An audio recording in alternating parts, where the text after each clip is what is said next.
Bismillah. Assalamualaikum warahmatullahi wabarakatuh. Alhamdulillah. Alhamdulillahilladzi arsala rasulahu bil huda wa dinil haqq liyudhhirahu 'ala ad-din kullih walau karihal musyrikun. Wa asyhadu an la ilaha illallah wahdahu la syarika lah.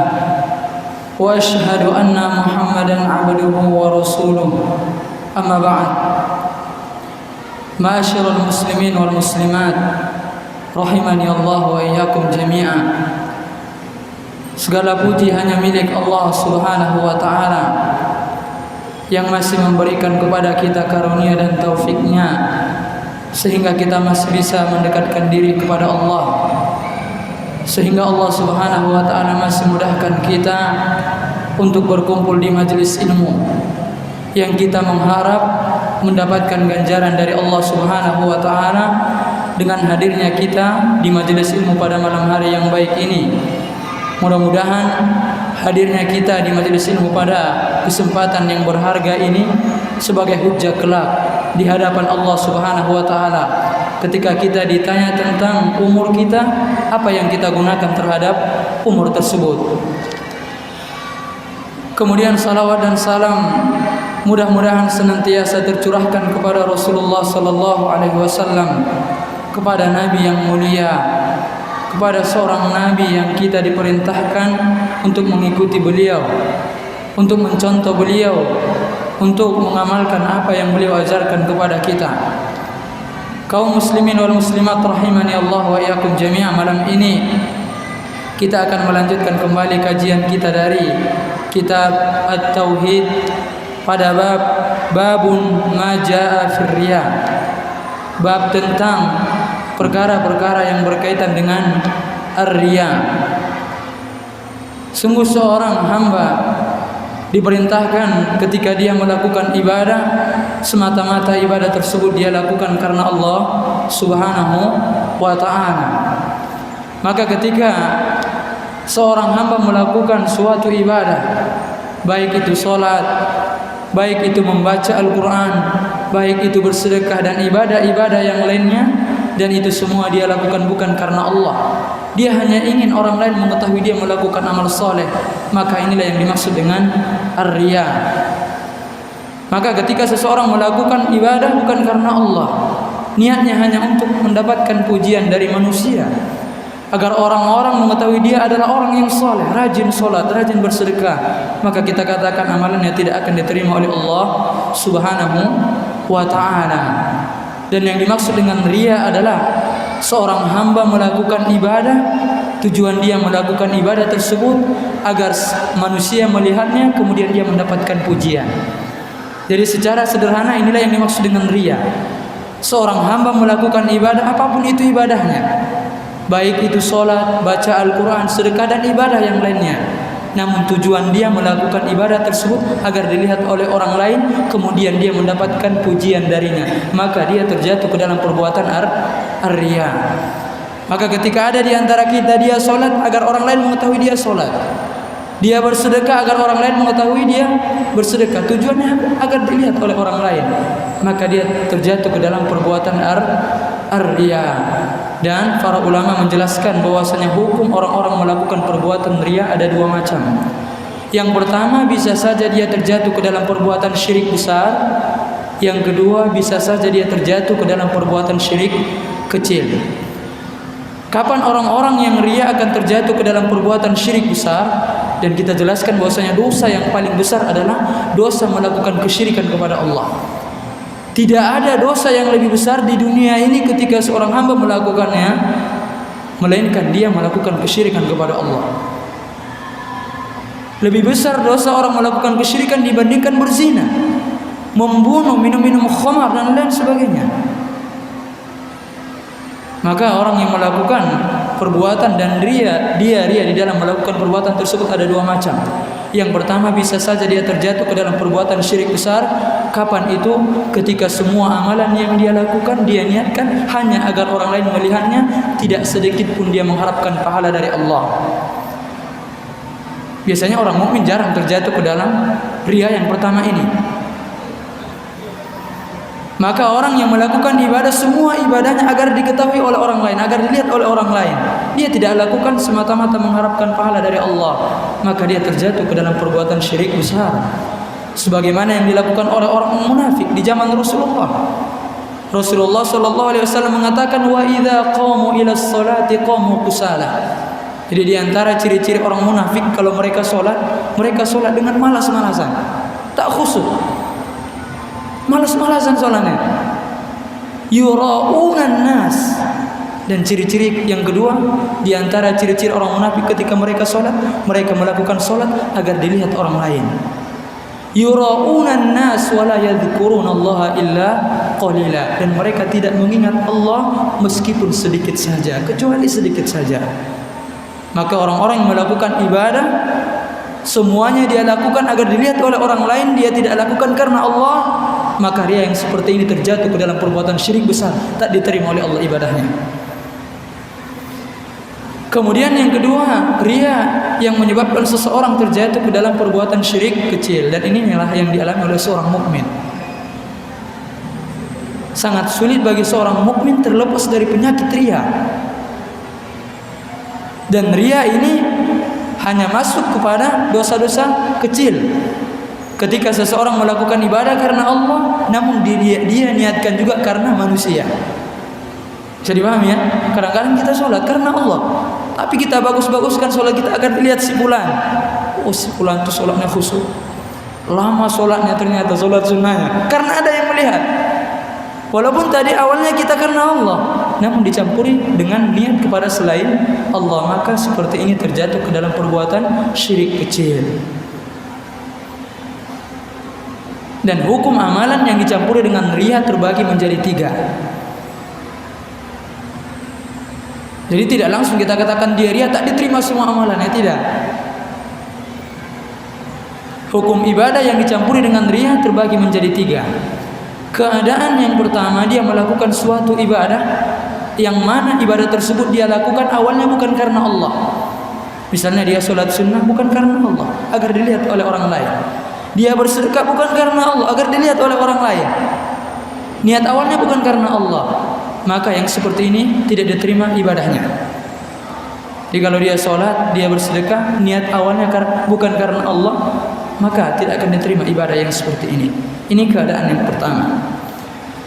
Kemudian keadaan yang kedua, niat awal dia melakukan ibadah tersebut karena Allah, namun di tengah-tengah perjalanan dia melakukan ibadah tersebut timbul riya di dalam dirinya.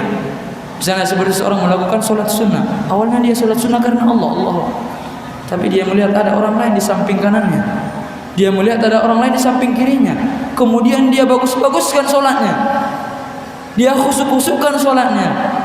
Maka kata para ulama, dalam keadaan yang seperti ini ada 2 keadaan. Keadaan yang pertama, kalau seandainya ibadah tersebut dimulai dengan awal dan akhir, maksudnya ibadah tersebut tidak ada batas akhirnya. Seperti misalnya seorang yang bersedekah dengan uang 100.000. Niat pertama misalnya 50.000 dia bersedekah karena Allah. Namun 50.000 yang lain dia bersedekah bukan karena Allah. Maka 50.000 yang pertama tadi itu karena Allah diterima oleh Allah, sedangkan sebagiannya tidak. Bisa nggak dipahami kira-kira? Kalau ini ibadah tidak berkaitan dengan akhir dan waktu, karena bersedekah tidak ada awal, tidak ada akhirnya. Selama kita mampu, silakan bersedekah. Tetapi kalau seandainya ibadah tersebut berkaitan dengan ada awal dan akhir waktunya, seperti sholat misalnya, maka kata para ulama memberikan 2 princi. Yang pertama tadi, kalau seandainya niat awalnya karena Allah, kemudian ketika dia melakukan ibadah timbul rasa riya. Kalau seandainya dia tolak rasa riya tersebut, tak senang dia, tak suka dia dengan rasa riya yang timbul di dalam dirinya, maka tidak mengapa ibadahnya, tidak rusak ibadahnya. Tetapi kalau seandainya dia biarkan, walaupun tadi niat awalnya karena Allah, kemudian ketika dia melakukan ibadah ada timbul rasa riya, namun dia tidak tolak, mantap nih, biar orang lain tahu anak ini orangnya sholat khusyuk, jangan. Biar orang lain tahu anak ini adalah orang yang dermawan. Walaupun tadi niat awalnya karena Allah, kemudian di tengah jalan timbul rasa riya, kemudian dia tidak menolak rasa riya tersebut, maka kata para ulama pada kondisi yang seperti ini ibadahnya ditolak. Ibadah yang dia lakukan kemudian dicampuri dengan riya ditolak. Bisa dipahami ya? Kemudian keadaan yang ketiga, riya timbul ketika dia sudah selesai melakukan ibadah. Misalnya kita sholat malam, tadi malam misalnya, kemudian besok cerita sama kawan, pas sampai ke kantor kita ceritakan ibadah tersebut. Maka kata para ulama yang seperti ini tidak membahayakan ibadah yang tadi malam. Ibadah yang dia lakukan ikhlas karena Allah itu sudah diterima oleh Allah. Kalaupun ada belakangan itu dosa tersendiri. Bisa dipahami ya? Ketika dia riya misalnya, yang mana ibadah itu sudah selesai dilakukan ikhlas karena Allah, kemudian muncul belakangan bukan karena Allah, diceritakan kepada orang misalnya, maka ibadah yang dia lakukan tadi itu ada hukum tersendiri, dan dia menceritakan ibadahnya ada hukum tersendiri. Namun kalau seandainya ibadah tersebut menyebabkan orang lain terzolimi atau tersakiti misalnya, seperti orang yang melakukan sedekah misalnya, awalnya dia bersedekah karena Allah, namun setelah dia bersedekah dia sakiti hati orang yang dia beri sedekah, misalnya dengan dia menghina dan lain sebagainya, maka seperti ini menyebabkan amalannya gugur. Sebagaimana Allah mengatakan, ya ayyuhalladzina amanu la tubtilu shadaqatikum bil manni wal adha. Wahai orang-orang yang beriman, jangan batalkan sedekah-sedekah kalian dengan mengungkit-ungkitnya dan menyakiti hati orang lain. Ini diantara pembatal sedekah yang kita lakukan. Kita sudah berinfak, tapi diungkit-ungkit. Ini diantara pembatal infak, sedekah yang kita keluarkan. Kalau kita bersedekah kepada orang miskin misalnya, jangan sakiti hatinya, jangan ungkit-ungkit pemberian, karena ini diantara pembatal sedekah yang kita lakukan. Jadi, berapapun kita bersedekah kepada orang lain, berapapun kita berinfak untuk dakwah ini, untuk pesantren, untuk pembangunan masjid, jangan diungkit-ungkit. Jangan diungkit. Kalau diungkit nanti dikhawatirkan sedekah yang dilakukan dibatalkan oleh Allah Subhanahu wa taala. Ini kita belum masuk kepada pembahasan. Ini baru seputar berkaitan dengan pengertian riya, kemudian hukum riya, kemudian hukum amalan yang dicampuri dengan riya. Kemudian kita masuk kepada kitab ini. Di antara dalil yang dibawakan oleh pengarang kitab kita ini di dalam kitab ini adalah yang pertama, firman Allah Subhanahu wa taala dalam Al-Qur'an surah Al-Kahfi ayat 110. Jadi di akhir-akhir ayat 10, ayat 110, ayat terakhir di surah Al-Kahfi, Allah mengatakan, "Qul innama ana basyarum mithlukum yuha ilai." Katakanlah wahai Muhammad, sesungguhnya aku adalah manusia seperti kalian. Diwahyukan kepadaku annama ilahukum ilahu wahid, bahwasanya sesungguhnya ibadah Rabb kalian atau Tuhan kalian adalah sesembahan yang esa. Kemudian Allah mengatakan, wa man kana yarju liqa'a rabbih falyamal 'amalan shalihan wa la yusyrik bi ibadati rabbih ahada. Di dalam ayat ini nanti akan dijelaskan kepada kita tentang syarat diterimanya amalan kita secara umum. Ketika dua ini tidak terdapat pada ibadah atau amal soleh yang kita lakukan, maka dikatakan ibadah yang kita lakukan tidak diterima oleh Allah. Di dalam ayat ini dikatakan, wa man kana yarju liqa'a rabbih faman kana yarju liqa'a rabbih, barang siapa yang mengharapkan perjumpaan dengan Allah pada hari kiamat. Orang yang masuk surga akan berjumpa dengan Allah pada hari kiamat. Bahkan para ulama menjelaskan nikmat yang paling besar yang diperoleh oleh penghuni surga ketika mereka mampu melihat wajah Allah pada hari kiamat. Adapun orang-orang yang masuk ke dalam neraka tidak akan melihat wajah Allah. Orang-orang kufar tidak akan melihat ke wajah Allah. Ini antara kenikmatan yang akan kita peroleh ketika kita dengan izin Allah masuk ke dalam surganya. Dan di sini dikatakan barang siapa yang ingin berjumpa dengan Allah, dia masuk surga. Karena kalau berjumpa dengan Allah mesti masuk surga dulu, baru bisa jumpa dengan Allah.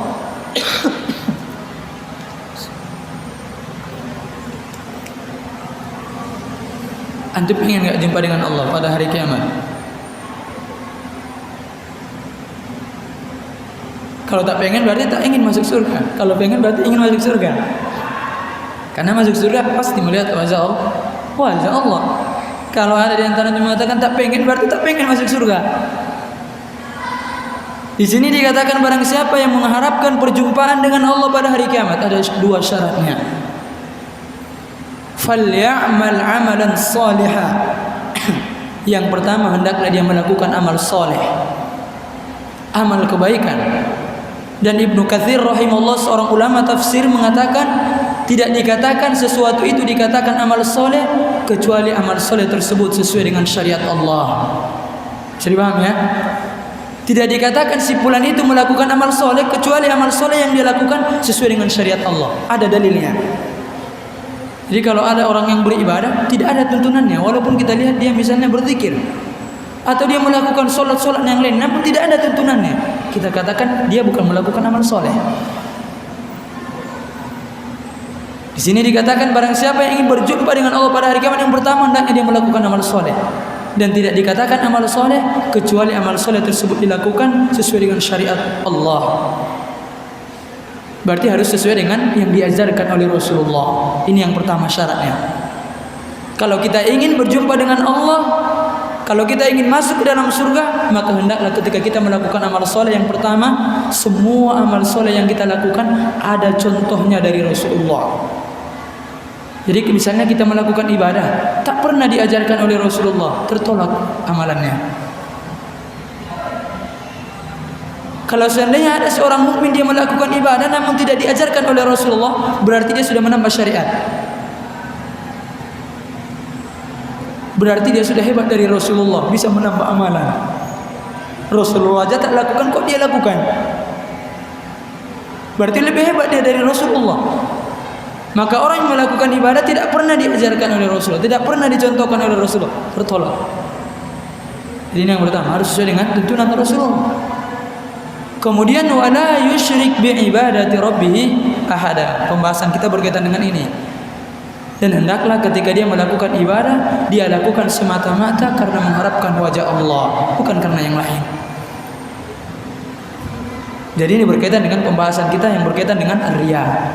Maka orang yang melakukan ibadah dia riya, berarti amalannya bukan karena Allah, tolak.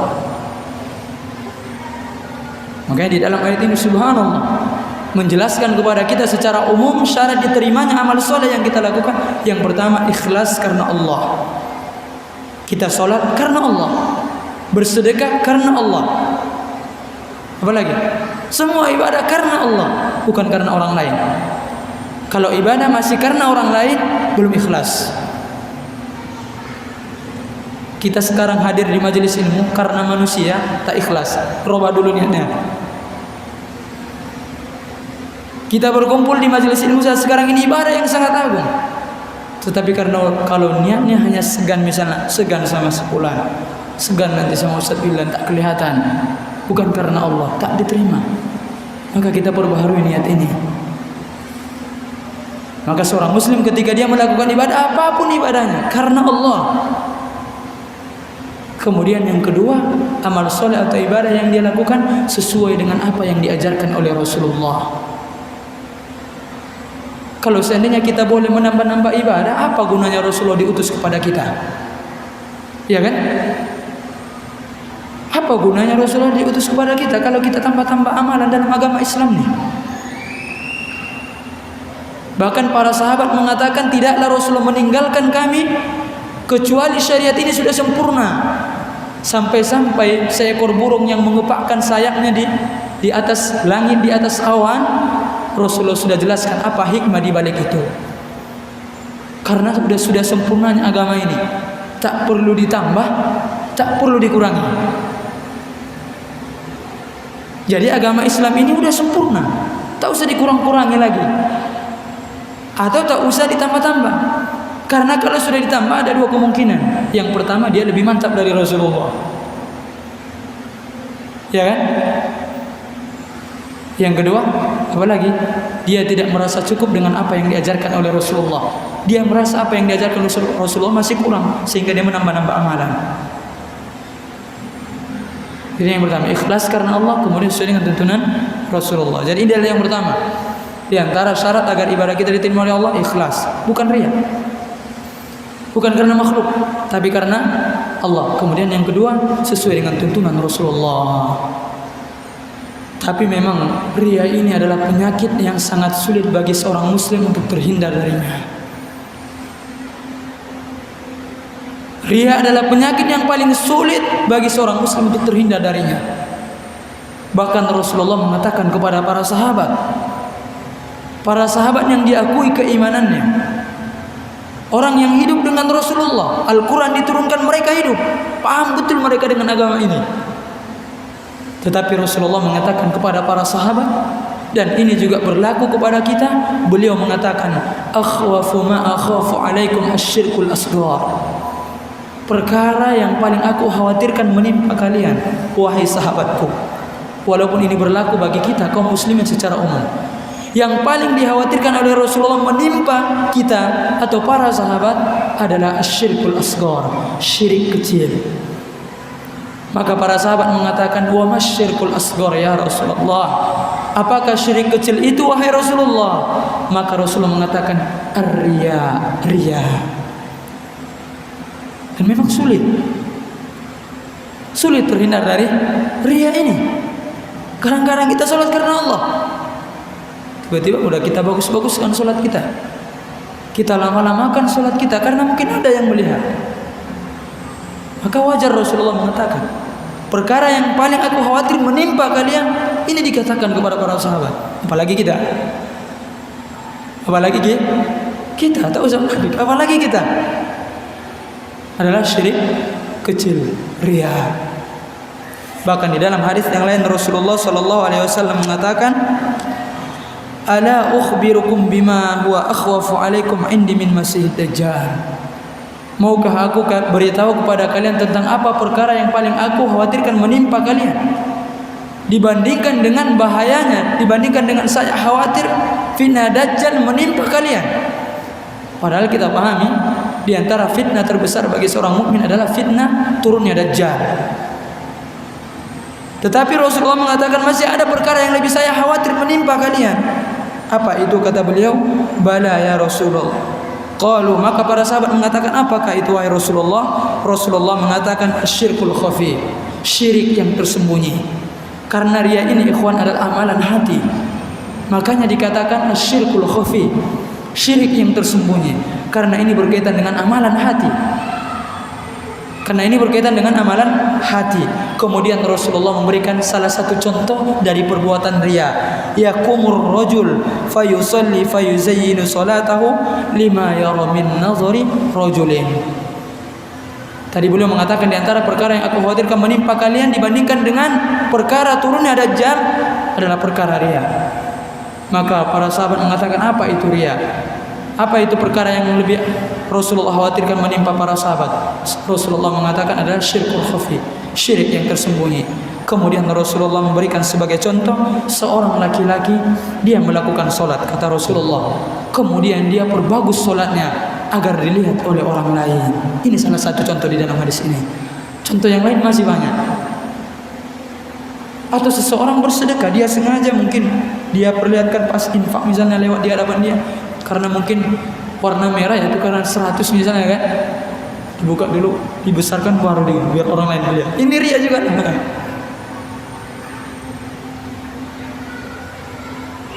Ini juga riya. Dan ini adalah perkara yang sulit bagi kita untuk menghindarinya, berkaitan dengan penyakit riya. Maka senantiasa kita berdoa kepada Allah agar setiap gerak-gerik kita, amal ibadah yang kita lakukan, ucapan kita semata-mata karena Allah. Karena kadang-kadang kita bisa juga riya dengan ucapan kita, dengan perbuatan juga bisa. Ya kan? Misalnya ada orang yang suaranya bagus, dia sengaja keras-keraskan bacaan Al-Qur'annya agar orang lain tahu si fulan itu suaranya bagus. Ini sum'ah namanya. Walaupun sebenarnya riya dan sum'ah ini sama-sama saja. Namun bedanya kalau riya berkaitan dengan penglihatan, kalau sum'ah berkaitan dengan pendengaran. Kalau orang yang sum'ah, dia senang amalannya didengar oleh orang lain. Sebagai contoh misalnya dia baca Quran, suaranya bagus, dia keras-keraskan suaranya agar orang lain tahu. Ini sum'ah namanya. Jadi paham ya? Kalau riya, dia melakukan ibadah agar dilihat oleh orang lain. Namun sama hukumnya. Artinya perkara yang paling sulit untuk kita hindari adalah masalah ar-riya. Maka obat riya adalah dengan kita senantiasa berdoa kepada Allah agar Allah jadikan hati ini hati yang ikhlas, semata-mata setiap gerak-gerik kita, setiap ucapan yang kita keluarkan dari lisan kita, setiap perbuatan kita karena Allah Subhanahu wa ta'ala, bukan karena makhluk. Begitu hinanya orang-orang yang melakukan ibadah karena makhluk. Apa yang dia dapatkan? Apa yang dia peroleh ketika orang lain memuji dia? Tidak ada gunanya. Tidak memberikan manfaat bagi dia. Tidak akan memberikan manfaat bagi dia. Bahkan orang-orang yang tidak ikhlas melakukan ibadah, biasanya dia matinya su'ul khatimah, meninggal dalam keadaan yang buruk. Orang-orang yang dia sekedar misalnya melakukan ibadah, mungkin secara zahirnya aja dia melakukan ibadah, namun dia lakukan ibadah bukan karena Allah. Di antara bahaya orang melakukan ibadah bukan karena Allah, meninggalnya dia akan su'ul khatimah. Meninggalnya dia dalam su'ul khatimah, mati dalam keadaan yang buruk. Ini di antara bahaya riya. Maka senantiasa setiap apa yang kita lakukan kita niatkan karena Allah. Kalau niat timbul rasa riya di dalam diri kita, segera kita buang jauh-jauh rasa riya tersebut. Berapa menit lagi, Mas Lama? Kemudian ini dalil yang kedua. Kemudian dalil yang kedua dalil yang ketiga yang dituliskan di dalam kitab ini, an Abi Hurairah marfu'an. Hadis ini datang dari Abu Hurairah marfu'an. Qala Allah Ta'ala, Allah Tabaraka wa Ta'ala mengatakan. Ini yang dimaksud dengan hadis qudsi. Yang dimaksud dengan hadis qudsi, perkataan Allah yang diriwayatkan langsung oleh Rasulullah. Beda dengan Al-Quran. Kalau Al-Quran kalamullah yang Allah turunkan kepada Jibril kemudian diwahyukan kepada Rasulullah, itu Al-Quran. Tetapi kalau hadis qudsi, perkataan Allah langsung diriwayatkan oleh Rasulullah, disampaikan oleh Rasulullah, tidak ada perantara. Dan banyak perbedaan antara Al-Quran dan hadis qudsi. Bukan sekarang waktunya. Kalau dijelaskan satu kajian ini baru selesai masalah hadis qudsi dan Al-Quran. Intinya kita imani, itu aja. Dan ini adalah hadis qudsi yang datang dari Abu Hurairah. Allah mengatakan, ana aghnas syuraka 'anil syirik. Allah mengatakan, aku adalah sekutu yang tidak membutuhkan sekutu. Jadi Rasul Allah itu tidak membutuhkan sekutu, tidak membutuhkan tandingan. Man 'amila 'amalan asyraka ma'i fihi ghairi taraktuhu wa syirkah. Barang siapa yang melakukan suatu ibadah namun dia menyekutukan aku ketika dia melakukan ibadah, maka aku akan tinggalkan dia dengan apa yang dia sekutukan aku dengannya. Bisa dipahami ya kira-kira? Jadi kalau ada orang melakukan ibadah, niatnya agar dipuji orang lain, niatnya agar diketahui dia adalah orang soleh, maka Allah tinggalkan niat dia itu. Allah tinggalkan dia. Allah tidak akan memberikan ganjaran kepada orang yang seperti ini. Maka merugilah orang-orang yang melakukan ibadah bukan karena Allah, capek aja dia. Hanya capek aja, tidak mendapatkan apa-apa kelak pada hari kiamat. Maka tak ada gunanya melakukan ibadah karena makhluk. Tak ada gunanya, pada hari kiamat tak ada manfaatnya. Karena kita tak selamanya hidup di dunia ini. Kalau seandainya selamanya kita hidup di dunia tak apa-apa, rialah, tak, silahkan. Tapi pertanyaannya, tak selamanya kita hidup di dunia ini. Kita pasti meninggal.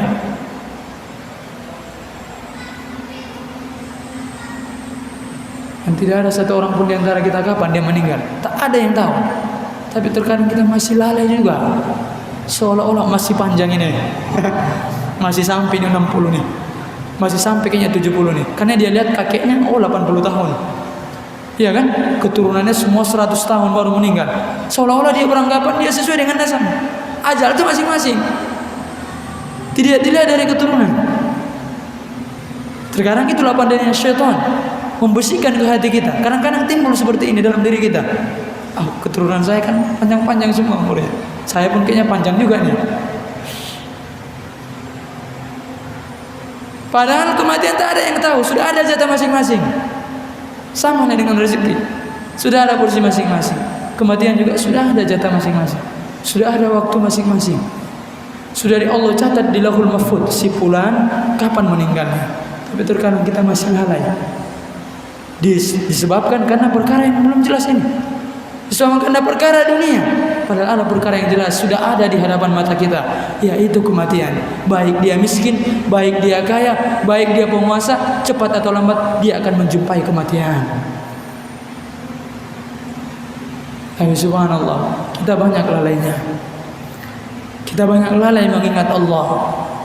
Padahal kematian sudah sering menjadi pelajaran bagi kita. Kawan kita ada yang muda mendahului kita, yang tua juga mendahului. Sudah ada kita introspeksi diri. Giliran saya kapan? Maka wajar ketika Rasulullah ditanya siapa orang yang paling cerdas, siapa orang yang intelektual, yang paling cerdas manusia di muka bumi ini. Rasulullah mengatakan manusia yang paling cerdas adalah yang paling banyak mengingat kematian, kemudian dia melakukan persiapan untuk kematian tersebut. Inilah orang yang cerdas. Jadi kalau kita lihat misalnya di S3, doktor, jurusan agama, tapi tak mengingat kematian, tak mempersiapkan diri menghadap kematian, dia orang yang dungu, dia orang yang bodoh. Tetapi kalau seandainya kita melihat dia mungkin hanya tamat SD, tetapi dia sering mengingat kematian, melakukan amal saleh, mempersiapkan diri, dia adalah orang yang cerdas. Maka kita lihat diri ini, apakah termasuk orang yang bodoh atau orang yang cerdas? Karena orang yang cerdas, dia mengingat kematian, bukan hanya sekedar mengingat kematian, namun dia mempersiapkan diri menghadapi kematian tersebut. Dan memang itu sudah secara otomatis. Kalau kita mengingat kematian, pasti kita melakukan persiapan. Itu secara otomatis biasanya. Kalau kita sudah sering mengingat kematian, maka kita akan hati-hati hidup nih. Berarti kalau kita masih lalai melakukan persiapan karena masih kurang mengingat kematian tuh. Betul ya? Orang cerdas, orang yang banyak mengingat mati. Baik usianya 60 tahun, 70 tahun, 10 tahun, 1 tahun, tak pandang bulu. Semua jatahnya masing-masing. Kalau sudah Allah panggil, panggil. Tak ada yang bisa tunggulah sebentar lagi, 1 tahun lagi lah, 2 tahun lagi. Tak bisa. Tak ada toleransi. Kalau sudah ditentukan hari ini meninggal, meninggal. Maka kewajiban kita berdoa kepada Allah agar Allah mudahkan kita melakukan ketaatan dan Allah mudahkan kita untuk ikhlas di dalam melakukan ibadah. Berapa menit lagi waktunya nih? 5 menit lagi. Jadi ini diantara dalil yang menjelaskan kepada kita tentang riya. Kemudian kita masuk tentang bahaya orang-orang yang melakukan perbuatan riya. Yang pertama, riya adalah sifat orang munafik. Orang yang melakukan ibadah namun dia riya ketika melakukan ibadah, berarti dia mencontoh sifat orang munafik. Tadi kita katakan di antara ciri orang munafik, wa idza qamu ila sholati qamu kusala yura'una an-nas wa la yadhkuruna illa qalila. Jadi di antara ciri orang munafik, kalau salat malas-malasan. Mereka salat agar dilihat oleh orang lain, riya. Dan mereka tidak mengingat Allah kecuali hanya sedikit. Ini yang pertama. Bahayanya. Berarti kalau kita riya melakukan ibadah, mencontoh sifat orang munafik. Dan kita diperintah dan kita dilarang mencontoh sifat orang munafik. Yang kedua, orang yang melakukan ibadah bukan karena Allah, maka ibadahnya tidak akan Allah terima. Makanya Rasulullah mengatakan, Inna Allah la yaqbalu minal amal illa ma kana khalisan wabtaghi bihi wajha. Allah tidak akan menerima amalan seseorang, salat, puasa, zakat dan ibadah yang lainnya, kecuali ibadah tersebut dilakukan ikhlas karena Allah. Kemudian yang ketiga diantara bahaya melakukan ibadah namun bukan karena Allah, bahwasanya orang yang pertama kali akan dimasukkan ke dalam api neraka. Orang yang pertama kali akan dicampakkan ke dalam api neraka adalah orang-orang yang melakukan ibadah bukan karena Allah. Subhanallah. Jadi orang yang pertama kali akan dicampakkan ke dalam api neraka, yang menjadi korek apinya api neraka bukan pejudi, bukan perampok, bukan pezina, tetapi orang yang melakukan amal soleh namun dia lakukan bukan karena Allah. Di dalam sebuah hadis yang datang dari Imam Bukhari dan diriwayatkan oleh Imam Muslim, pada hari kiamat akan didatangkan seorang syuhada. Kita membaca artinya saja karena hadis yang sangat panjang, kita ringkas sedikit. Intinya tidak mengurangi maknanya. Di dalam hadis riwayat Bukhari ini diriwayatkan oleh Imam Muslim, pada hari kiamat akan didatangkan seorang syahid, orang yang mati syahid.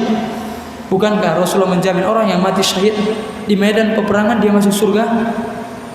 Orang ini didatangkan pada hari kiamat. Kemudian Allah jelaskan kenikmatan-kenikmatan yang Allah berikan kepadanya. Kemudian dia ditanya, apa yang kamu perbuat dengan nikmat tersebut? Dia katakan, saya berperang karena Allah. Kemudian Allah mengatakan, sungguhnya engkau berperang agar dikatakan pemberani. Yang seharusnya orang yang mati di medan perang masuk surga, tapi karena dia lakukan karena agar dibilang orang lain dia adalah pemberani. Ini yang pertama, dia. Kemudian yang kedua, seorang alim wa qari'ul Quran. Seorang yang alim, yang paham agama ini dan pandai membaca Al-Quran. Pada hari kiamat dia akan ditanya tentang nikmat ini. Kemudian dia pun mengakuinya. Kemudian ditanya, kenapa anda belajar? Kenapa anda membaca Al-Quran? Maka dia mengatakan, saya belajar kemudian saya ajarkan kepada orang lain. Dan saya membaca Al-Quran karena Allah. Maka Allah mengatakan, kamu berdusta. Kamu belajar agar dikatakan kamu adalah seorang alim, si fulan alim, ulama. Dan engkau membaca Al-Quran agar dikatakan engkau adalah seorang qari, bagus suaranya. Jadi hati-hati. Seorang membaca Al-Quran namun niatnya agar didengar orang lain, hati-hati. Sudah ada hadis ini. Seorang alim ketika ditanya, kenapa, apa yang kamu perbuat dengan ilmu itu? Dia katakan, saya belajar dan mengajarkannya. Saya membaca Al-Quran karena Allah. Allah mengatakan, kamu berdusta. Kamu belajar agar dikatakan alim, ulama. Kamu membaca Al-Quran agar dikatakan qari, orang pandai baca Al-Quran. Kemudian yang ketiga, orang yang berinfak. Tidak ada satu kebaikan pun yang mana di dalam kebaikan tersebut berkaitan dengan infak, melainkan dia infakkan hartanya. Kemudian pada hari kiamat ditanya tentang nikmat tersebut, kemudian dia mengakui. Maka ditanya, apa yang perlu dengan harta tersebut? Dia katakan, saya infakkan di jalan Allah. Maka Allah mengatakan, kamu berdusta, kamu berinfak agar dikatakan dermawan. Maka kita lihat dari hadis ini, tiga-tiganya semua penyebabnya karena mereka melakukan ibadah bukan karena Allah. Dan Rasulullah mengatakan, yang pertama kali akan dicampakkan kepada dalam api neraka. Yang menjadi korek apinya neraka sehingga menyala api neraka. Orang yang melakukan ibadah namun niatnya bukan karena Allah Subhanahu wa taala. Bertakwalah kita kepada Allah Subhanahu wa taala di setiap amalan kita. Memang betul-betul kita lakukan semata-mata mengharapkan wajah Allah Subhanahu wa taala. Kalau tidak akan menjadi korek apinya neraka. Yang pertama kali akan dicampakkan pada hari kiamat ke dalam api neraka. Kemudian diseret wajah yang tiga ini tadi. Dalam hadis disebutkan diseret wajahnya, kemudian dicampakkan ke dalam api neraka. Demikian kaum muslimin wal muslimat rahimani Allah wa iyyakum jami'an, kajian kita tentang riya. Mudah-mudahan bisa kita pahami dan mudah-mudahan kita berusaha untuk melakukan setiap ibadah yang kita lakukan semata-mata mengharapkan wajah Allah Subhanahu wa taala. Subhanakallahumma wa bihamdika asyhadu an la ilaha illa anta astaghfiruka wa atubu ilaik. Assalamualaikum warahmatullahi wabarakatuh.